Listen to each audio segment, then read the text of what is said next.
Nope.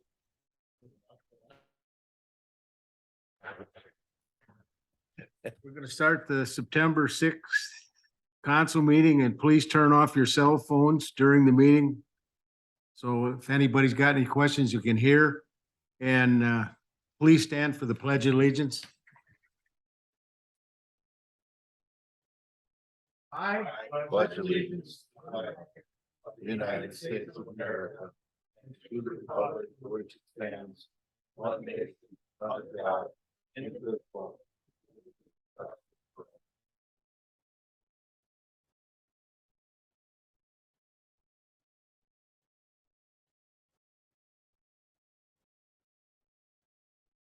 Item number 1, call to order, please. Belkin, Here. Bergmeyer, Here. Mayor Dagenhart, Here. Fleur, Here.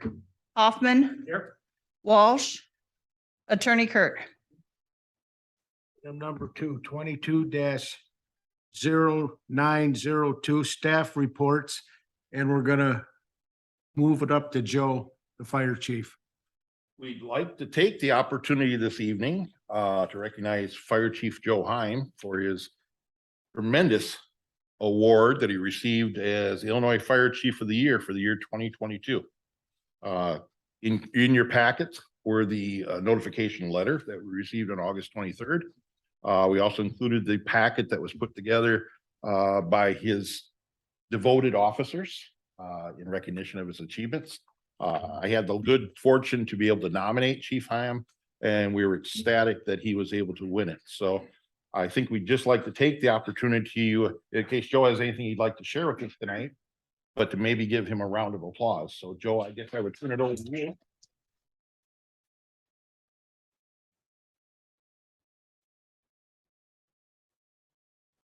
I don't have a lot to add to the surprise. Thank these guys, very good. Thank you, Morris. Everybody else that had, few people, just send me cards and letters about 10 nights.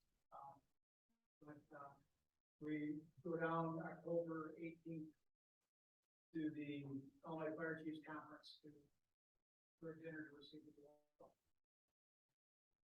Thanks for being All here. right. Thanks, Thanks for everything you do, Joe. That's the fun stuff we get to do. So the next item, Mr. Mayor, with your permission, we'd like to move to an action item number 6. It's 22-0906, discussion and possible action on Gramercy Park project in the city of East Dubuque.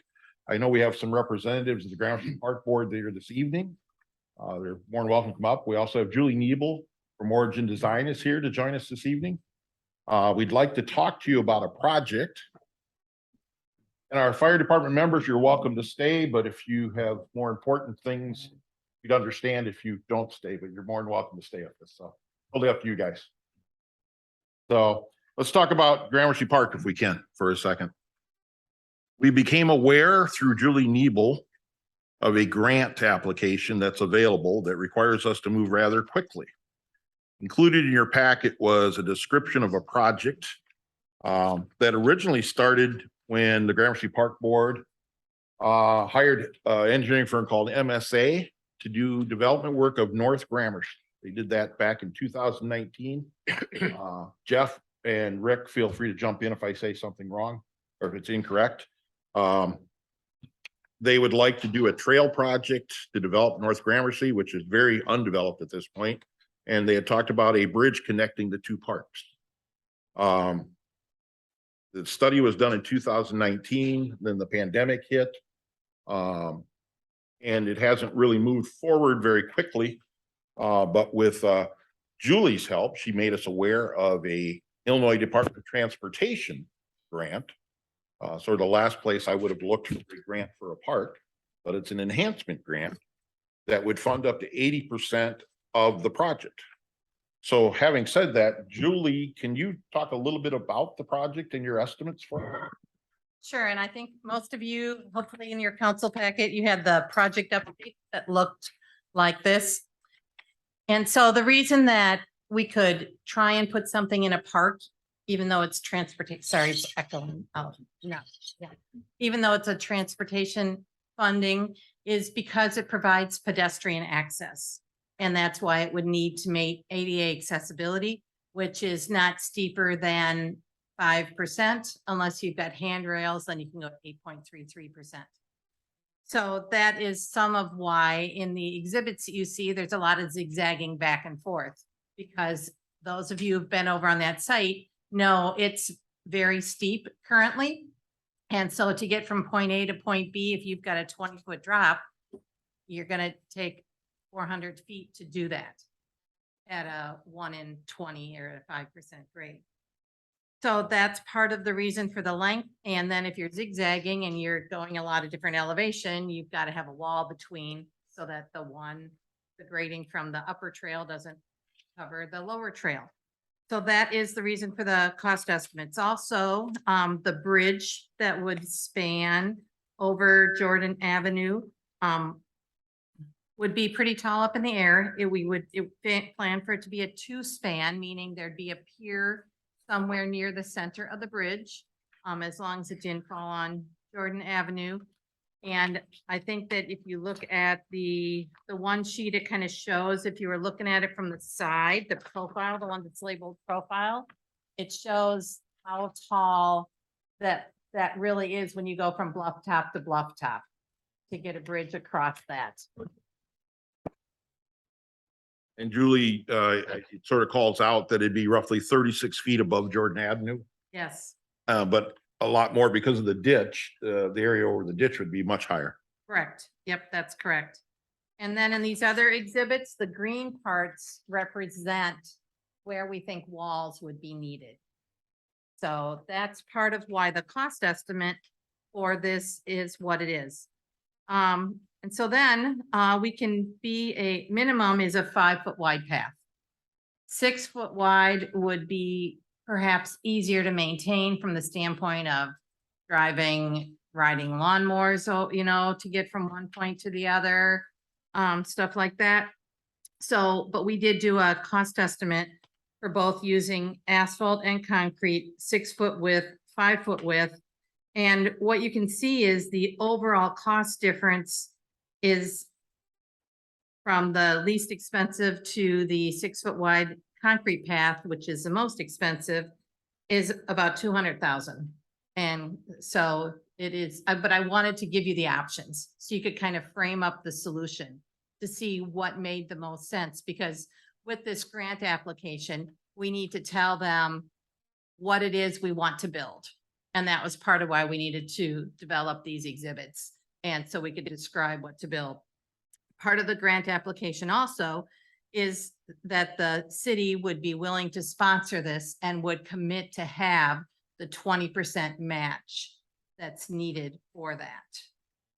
And I'll let the Gramercy Park Foundation people talk about, you know, if they're able to help share in some of that cost or whether that full 20% would be the city's.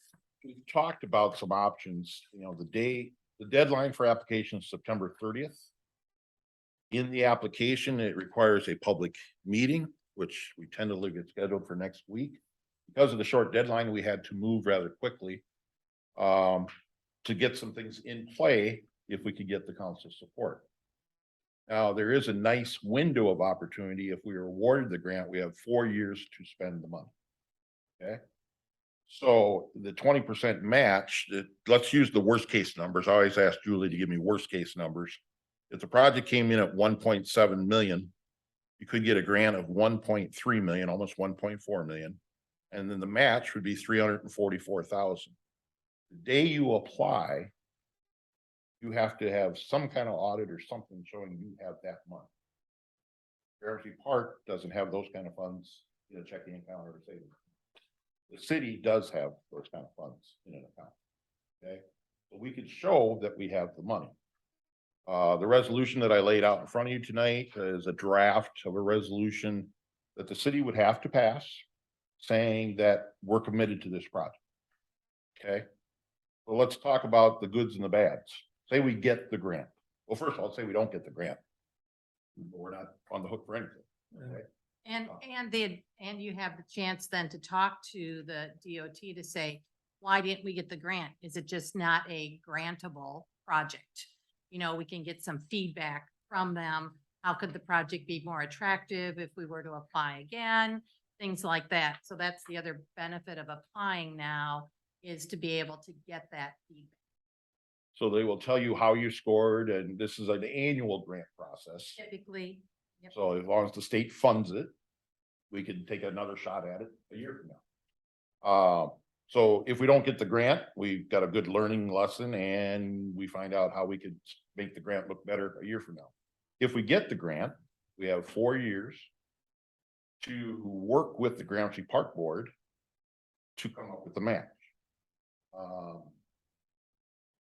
They had a meeting this afternoon. They're committed to working towards that.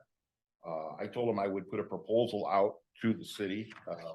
The interesting thing about Gramercy Park, when I first started here, I had the feeling that we had sort of turned the park over to the Gramercy Park Board and said, it's yours, take care of it. Well, the reality is the city owns the park. It's a city asset. So I've always viewed it as, again, my background was the city's responsible for their parks. You know, Gramercy Park does a terrible job. It's still our park. We have to take care of it. So my proposal would be that we would commit together to apply for this grant, and that each board would commit that they would do 10% of the project or half of the match, which really figures out about 170,000, 175,000.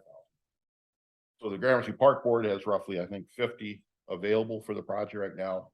We would commit to work together to apply for other grants to fund this project. We have some in mind already of areas that we could go to. The chemical plant has been good to this community. They recently awarded $400,000 to the library for their project. So they've dealt with this kind of numbers before. And I think, Joe, how did was it 350 they gave to Menominee, I believe, for a fire truck, or? It's upwards of that. I don't know exactly. Okay, that's just a recent award that they. Yeah. The last 6 months. Yeah, Okay. yeah.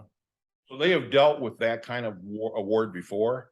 We would be working towards a grant application with the chemical plant. If we were able to give them a 2 or 3 year window to help fund us, that would give them 2 or 3 years to maybe get us in the loop. The good news is we would have a tailor-made grant application already sent to the state. We basically maybe change a couple wherefores in their asses, and we can send the same packet to the chemical plant. We also could approach the Dubuque Racing Association. It has both small grants now and large grants for projects. I don't know if we have any history of them supporting Gramercy Park in the past. Have they given us grants before? Probably in the 90s. That's how far back it goes. Yeah, not recently. They would be good to work with, and I would think they'd like to work with us. Obviously, there's going to be DNR grants coming up, which was where the area that I thought we would be going for this application, that we could get DNR grants. We could also approach the public. There might be some private donors out there that would help us.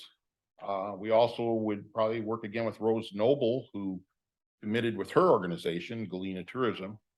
They paid us $10,000 for our planters, and she's committed $100,000 to our other projects. So we would go back again with try that. So the good news is we'd have 4 years jointly work together to make applications. We would share whatever grant awards we have 50-50. So it would reduce both of our shares as we are able to get money. And we could maybe make an asset that the community would be very proud of. It's definitely something you'd be able to see from Dubuque. Julie and I have talked about it. Be very visible. It would, I think, put our town on the map with a real feel-good project. I shared with the board this afternoon, we do water mains, we do sewer mains, we do storm sewers, we did a wastewater plant. Nobody's coming to visit East Dubuque because of those projects. But we would like to get more people to want to come to our town. This is part of our whole rebuild of our community to make it attractive for young people to move here. Young people want parks, they want walking trails. And it's all part of the package. So we're here tonight to ask the council's support for a grant application. So Jeff, Rick, what else could we add? Thank you, Loris, and thank each of you for giving us the forum to speak about this. For the last 27 years, since 1995, the Gramercy Park Foundation has worked partnering with the city council, basically. And the foundation has been a beneficiary of the city's park levy over those years. We've taken those funds and we've added to them, we think. We've added value to them by our own fundraising, by the volunteers we have come up to the park, and by our own grant applications from time to time. So we're just asking the council to consider taking the next step, another partnership. The council would have to, as Loris noted, take the lead on this. Our funds are simply insufficient to commit to the match. Although today our board did meet and voted unanimously to support the city grant project, pledging that our board would do our best to come up with our 10% share, 50% of the 20% match that's required. If the city would underwrite the project, and hopefully would only have to commit match 10%.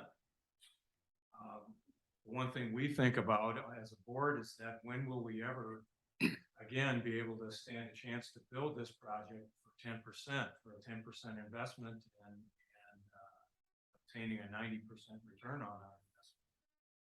So all I can say from the foundation point of view is we love the project. This has been on our long-term master plan for years to connect these two sections of the park. We have more and more people coming through the park all the time who are what you might call history or archaeology or outdoor tourists. And if you spend any time up there, you see them coming and going with all different license plates. We're kind of a open door to Wisconsin and Iowa, as well as people coming westward from Illinois. And it'd be a great signature project for the city. We think that we can do the fundraising. We can make it work because it's a brick and mortar project, a high profile project that donors and companies may want to see their name. So we really appreciate the city council's serious consideration. Gentlemen, my name is Rick Lloydie. I'm the treasurer of the Gramercy Park Foundation. What we've been talking about the master plan, and some of you may not have been on the council within the last 2 years when we approached the city council for their blessing on our, I think it was a $2.4 million plan for the North Gramercy section. And in that $2.4 million master plan was the bridge construction. Of course, that was a big chunk of that money in the master plan estimate.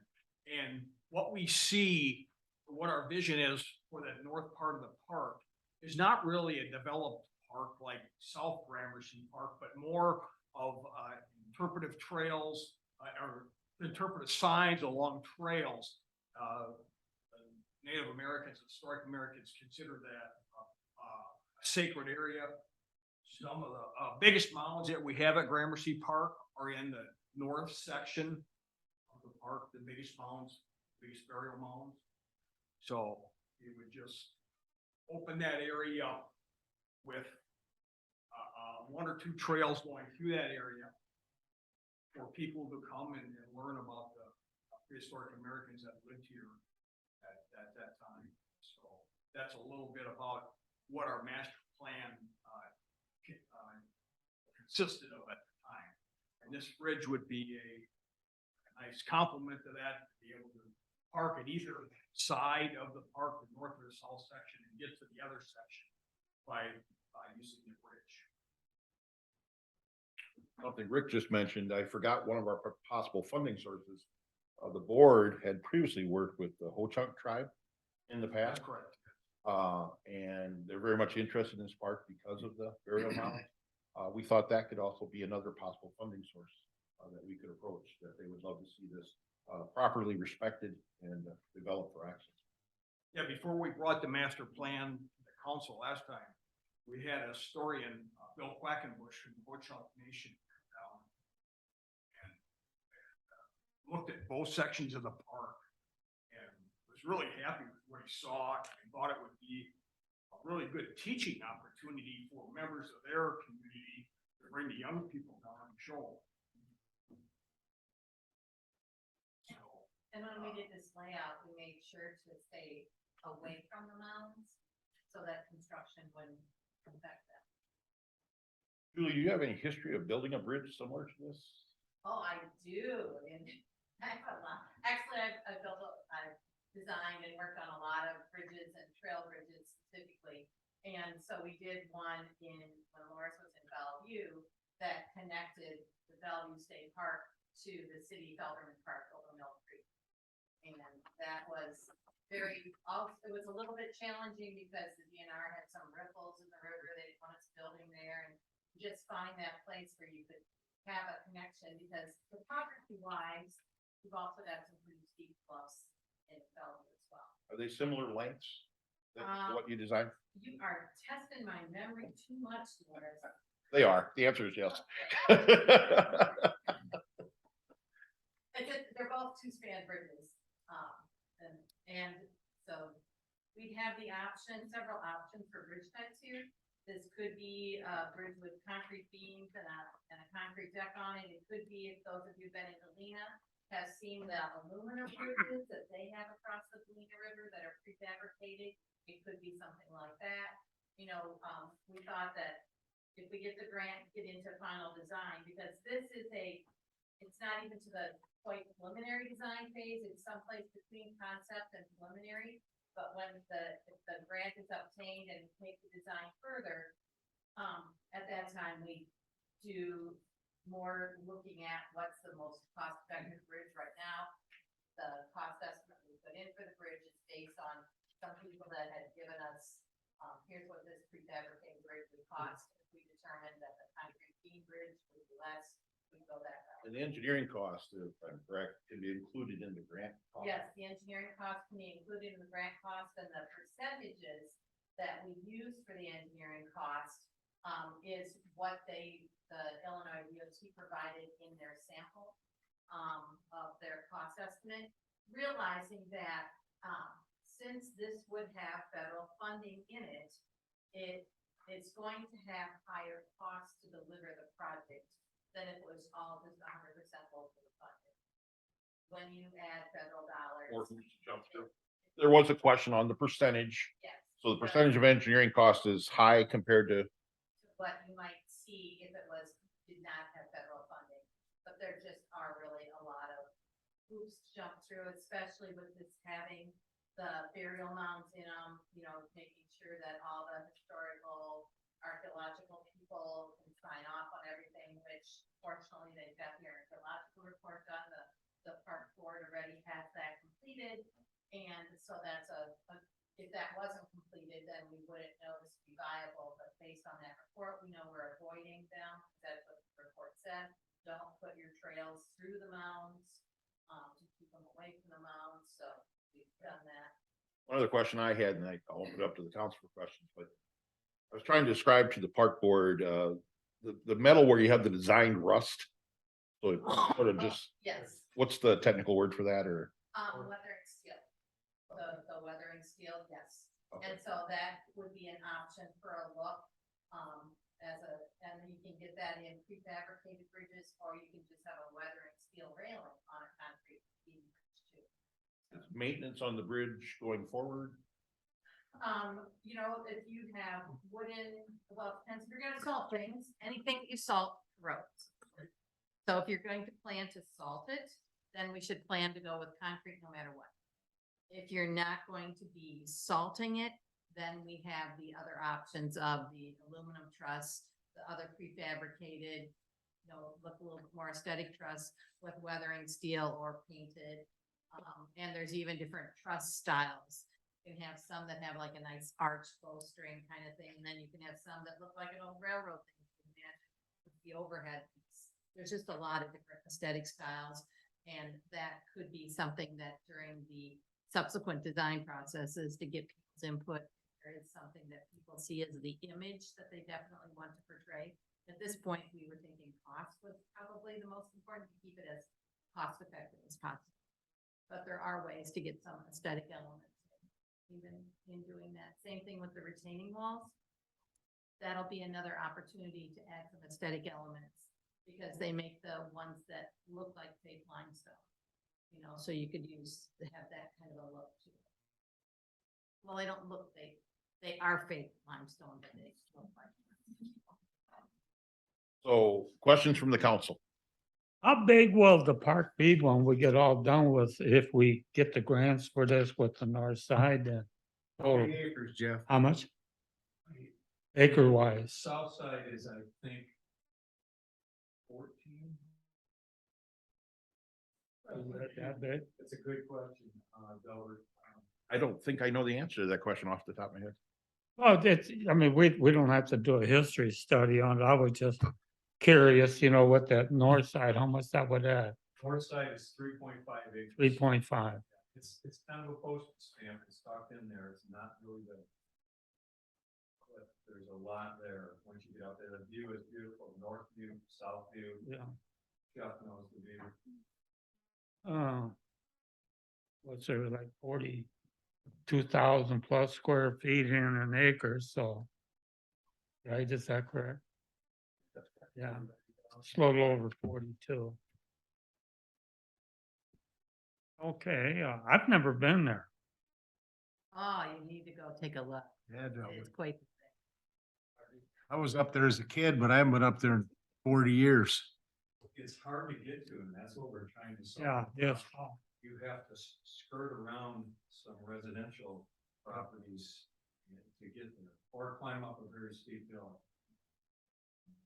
First you stop at Councilmember Bergmeyer's house for refreshment, then you're right next to it. Yeah. Yeah, there you go. And a guided tour. Then you get a guided tour. I think it's great, and I think we should move Yeah, on. well, We would look for some type of motion from the council, if you would make a motion to support the project. Lars, what about your email? I think that reads pretty well, that first paragraph. I don't know how you think a motion about that. And you look at what I said. Did I say something smart? Who wrote that for me? Actually, I lost my copy to it for some reason. Well, basically, you talk about a $200,000 grant with us paying $100. or, That's when I estimated $1 million project, so. You know, The I like estimates. the logic of it. Okay. I don't know how you're gonna put that in there.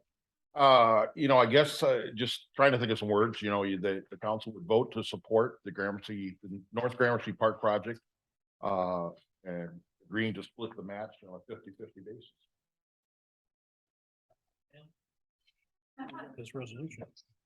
Well, yeah, and there's a sample resolution. I'm actually going to,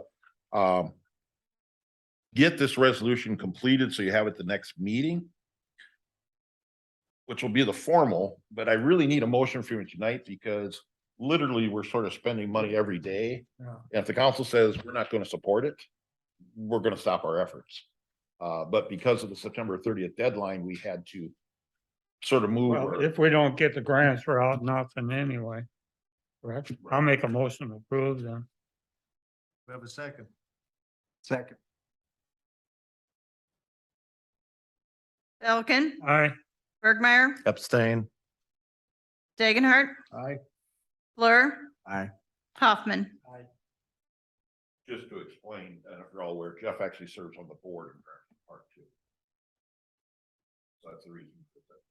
I didn't think he wanted us in these front. So the next meeting we'll vote on that. Next meeting, I have a resolution for you. This is what they sent, but they tell me there's a more formal one coming.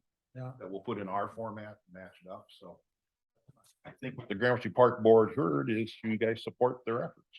I just want to confirm then so that we can continue to work toward the grant application. 6 foot wide concrete, is that what we should go after?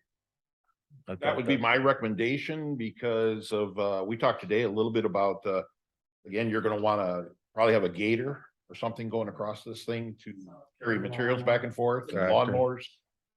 Right.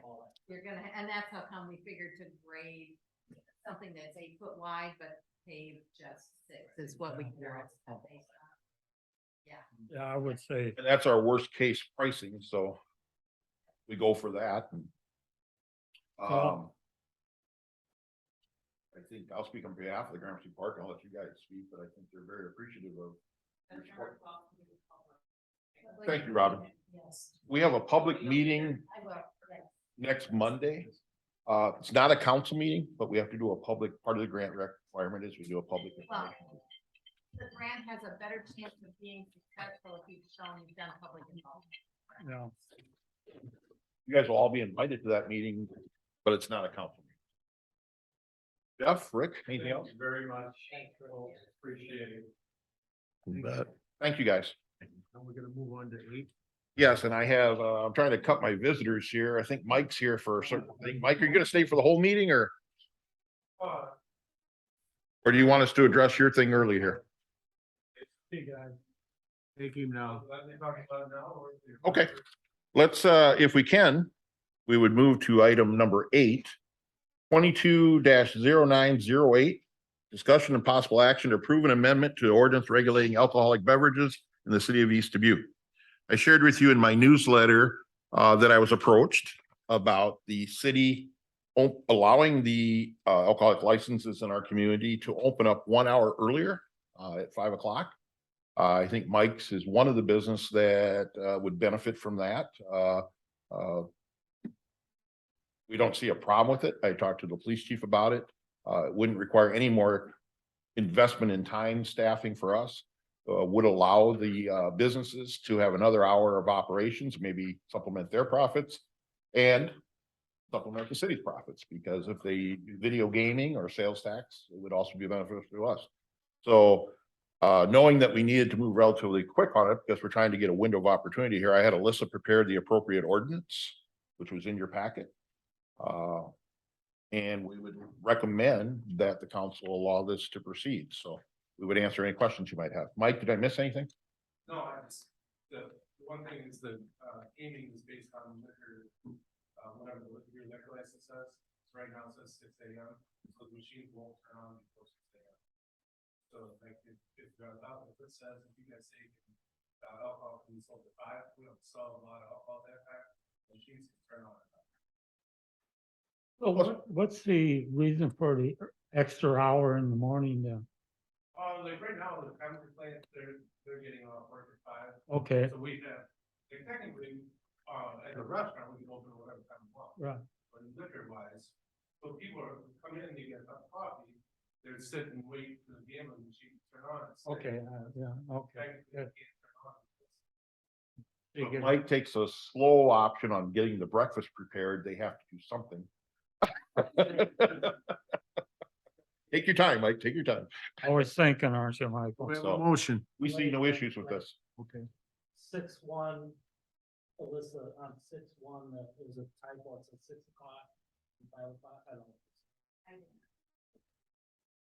It's 6 and 5, Thank you for catching that.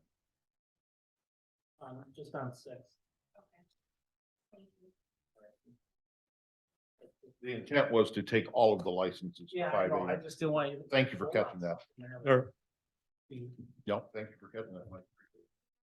they're all gonna, the whole works is gonna feel all. Yeah, and I didn't hear any negative feedback on any of this discussion, so. If there was, I don't know why any of the alcohol license holders would be opposed to it.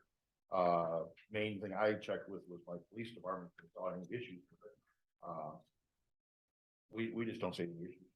I Good at didn't all. see it that time. I think it would benefit both sides.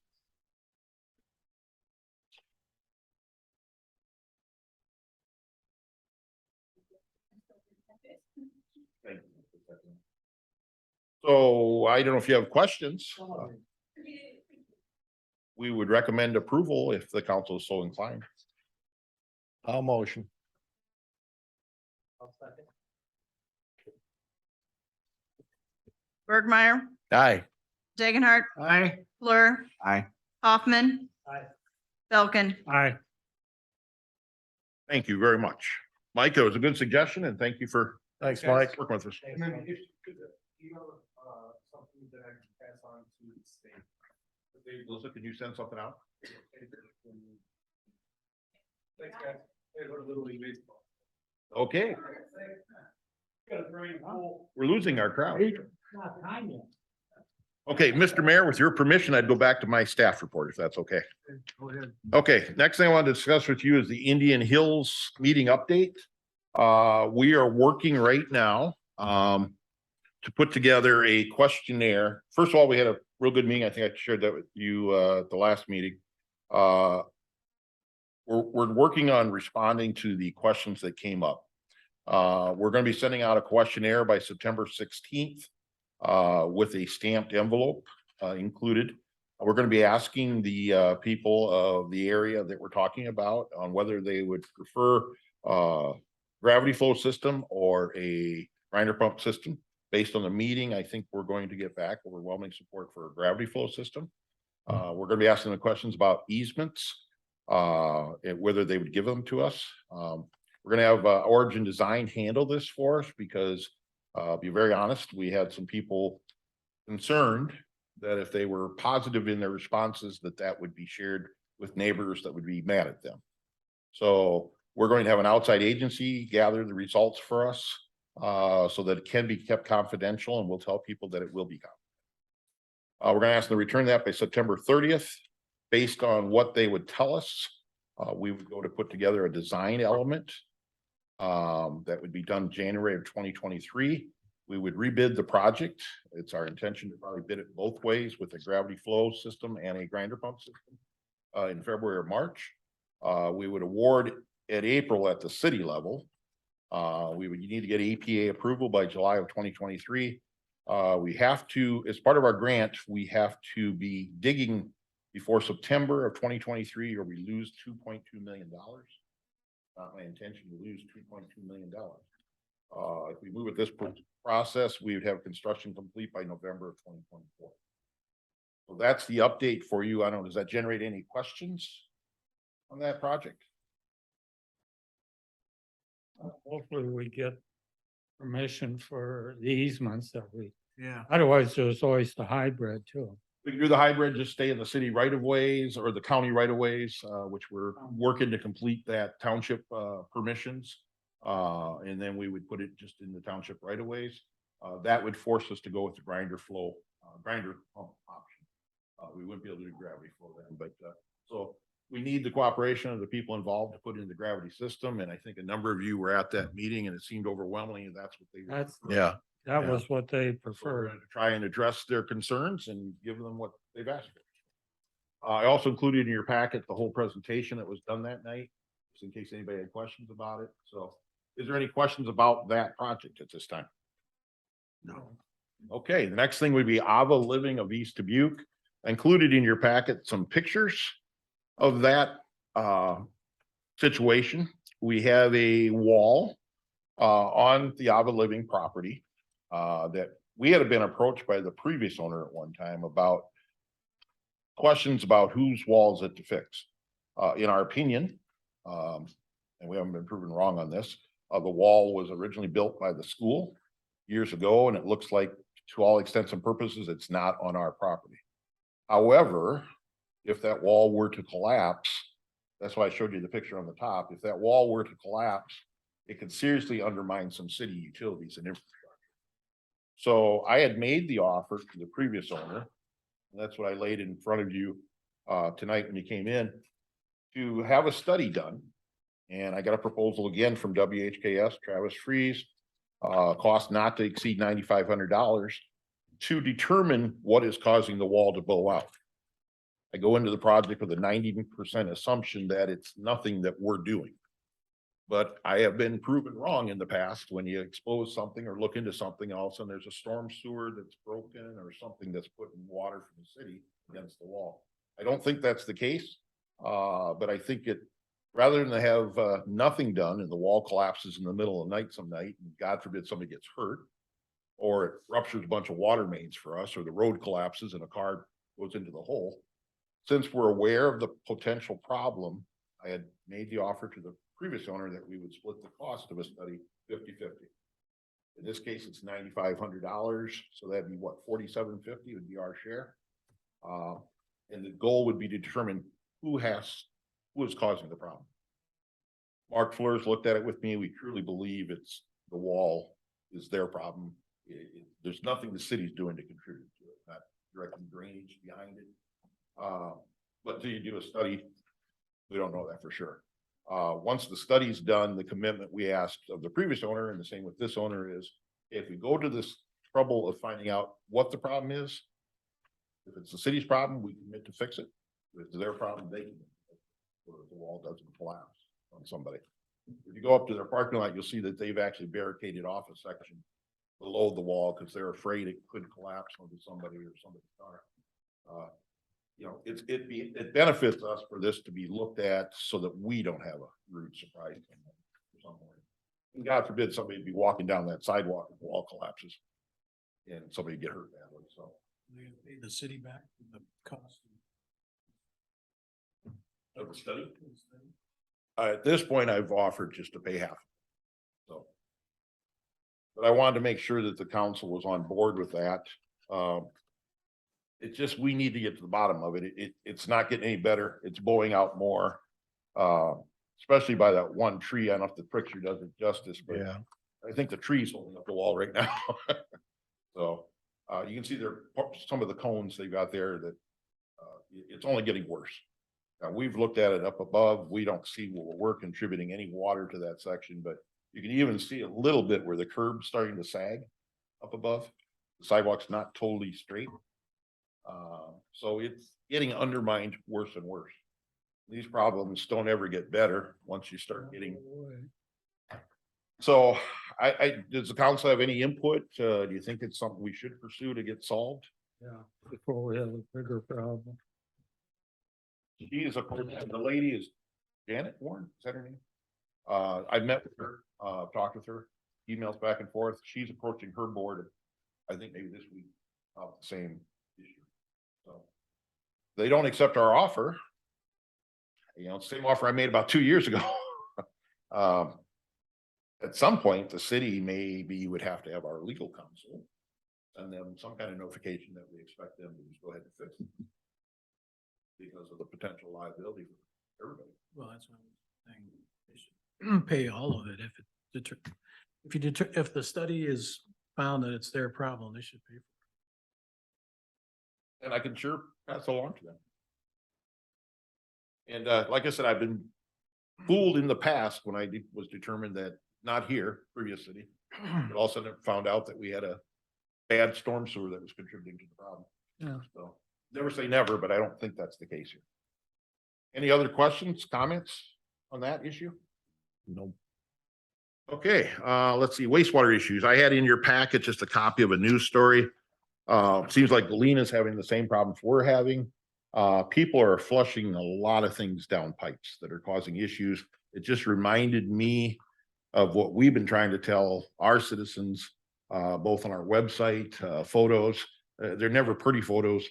People have to be careful what they flush down the toilet. It's not a disposal for everything. So I just wanted to make a point of that again. And let's see, the next issue is Beecher Street project update. I don't see Travis here. But I included for you the punch list that we did on Beecher Street.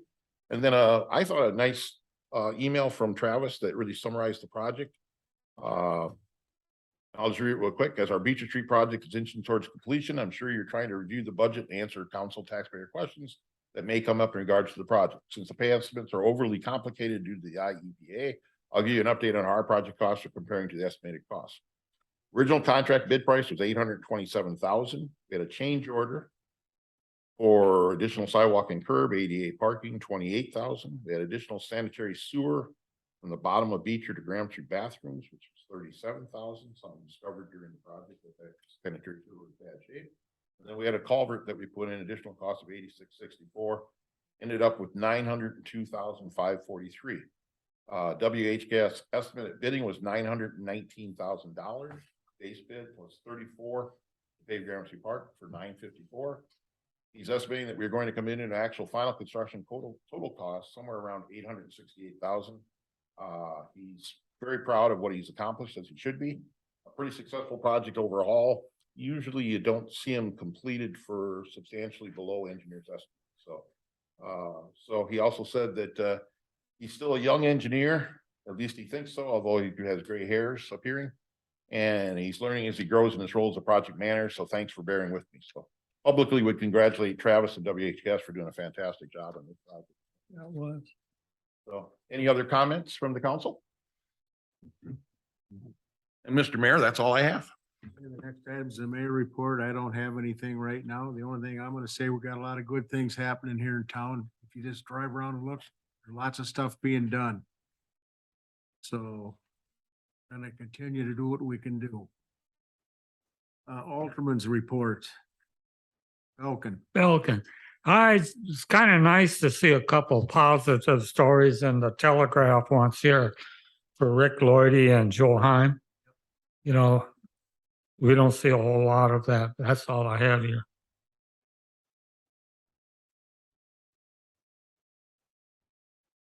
Is that all you got, Delbert? Yeah, that's it. I'm done. Mike? Nothing at this time. Jeff? Nothing at this time. Timmy? Nothing.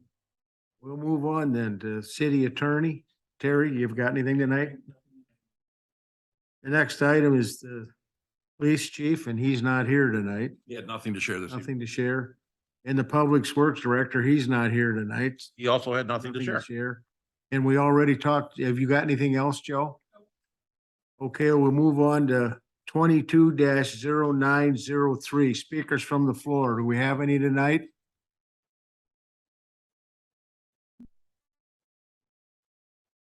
Okay, we'll move on then.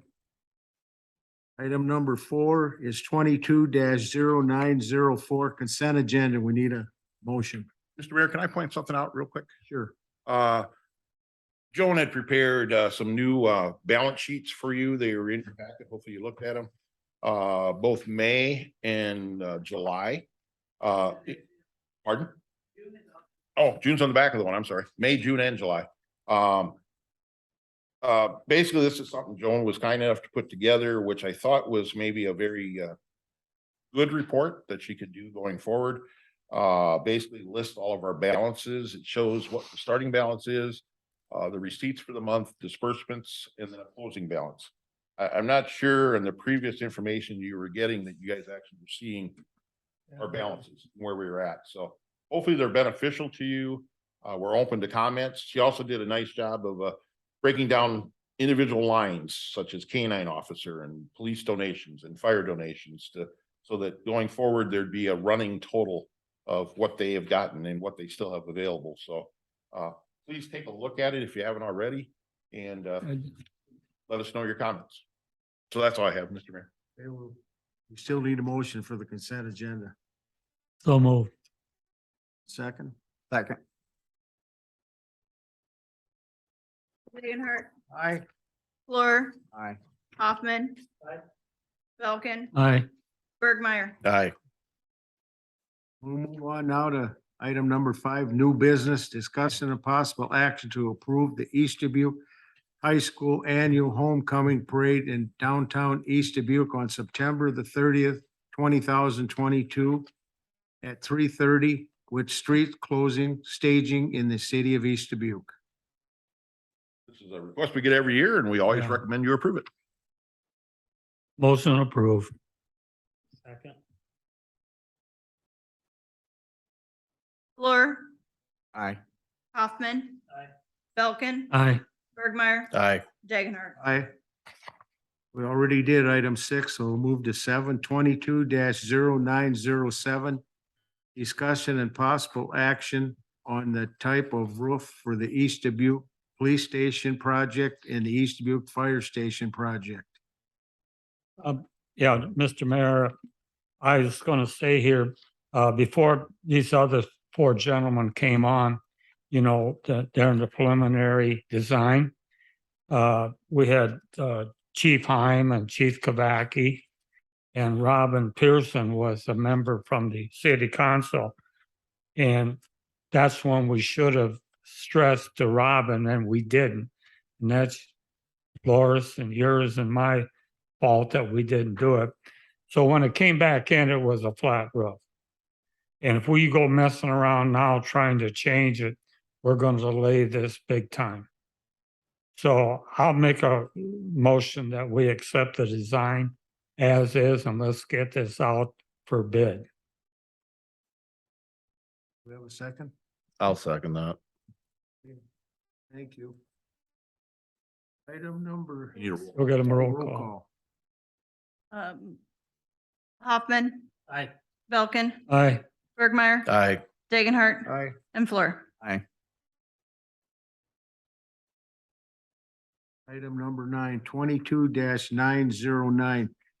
Discussion of possible action to approve loan request number 6 for the IEPA PWSLP 17-4205 in the amount of $113,931.17, including WHKS invoice 46,363, CFPS Incorporated invoice Fisher Fisher excavating, I couldn't get it out. Paid application 4, and Louis Trenching paid application 5 in the city of East Dubuque. These have been thoroughly reviewed by the state and by Community Funding and Planning Services and Origin Design, so we recommend your approval. Make a motion. Second. Belkin, Aye. Bergmeyer, Aye. Dagenhart, Aye. Fleur, Aye. Hoffman.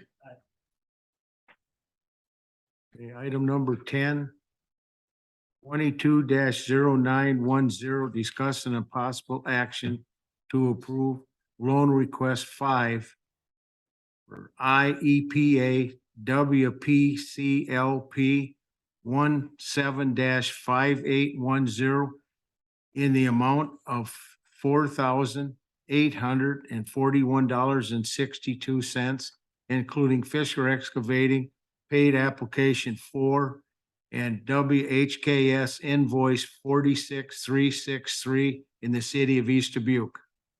This also has been thoroughly reviewed by the state of Illinois and Community Funding and Planning Service and Origin Design, so we recommend your approval. I'll make the motion. I'll second it. Belkin, Aye. Bergmeyer, Aye. Dagenhart, Aye. Fleur, Aye. Hoffman. Item number 11 is 22-0911. Discussion on possible action to approve Fisher Excavating change order number 3 for the Beecher Street reconstruction projects increase in the amount of $23,162.02 in the city of East Dubuque. What I referred to in Travis's previous email, so this was work that we needed to have done and we did it. We'd recommend your approval. Motion. Bergmeyer, Aye. Dagenhart, Aye. Fleur, Aye. Hoffman. Aye. Belkin. Aye. Okay, item number 12, 22-0912. Discussion and possible action to approve contract B, Louis Trenching, change order number 2, increase in the amount of $41,138 in the city of East Dubuque.